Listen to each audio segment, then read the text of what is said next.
好，我係5A 班嘅霍希圖，歡迎大家嚟到堅樂書迷分享站。我今日想同大家分享嘅圖書係雷斯瑪雅少年偵探社系列嘅馬戲團之謎，作者係馬丁威德馬克，插畫師係海倫娜維利。故事發生喺瑞典嘅阿納比小鎮，居民們大多都係彼此認識嘅。書中嘅主角雷斯同瑪雅係同班同學，兩人合夥開咗一間偵探社。有一日，雷斯同瑪雅喺街上面遇到小鎮嘅警長，就問警長：你最近忙緊啲乜嘢啊？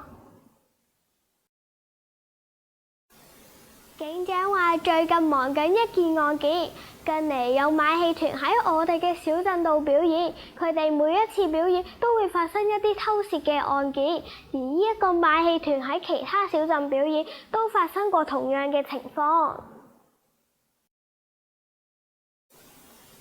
於是雷斯、瑪雅同警長一齊去睇馬戲，打算好好咁調查一下，睇下有冇線索。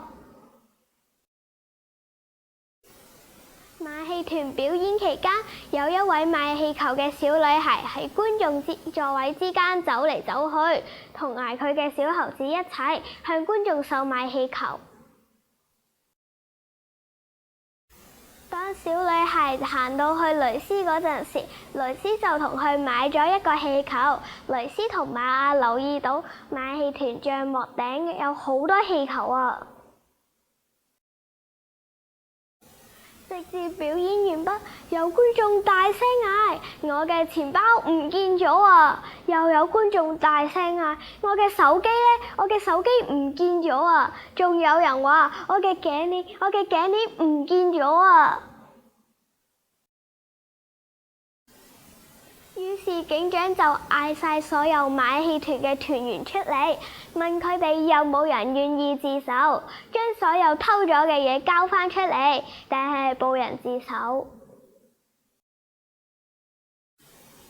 雷斯發現自己嘅電話都唔見咗啊！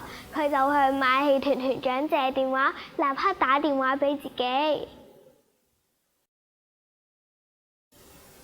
突然之間，大家聽到賣氣球嘅小女孩嘅拍檔小猴子，佢嘅背囊入面傳出雷斯嘅電話鈴聲，所有人都即刻望住小猴子啊！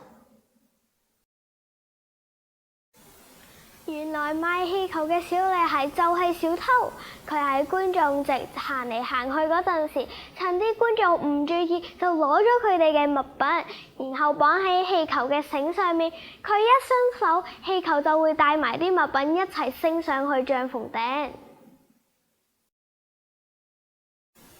小猴子就爬上去帳篷頂，將物品拆開，放入自己嘅背囊嗰度，所以帳篷頂會有咁多氣球。而且表演完結謝幕嗰一陣，小猴子就係因為嗰個背囊太重，所以冇鞠躬。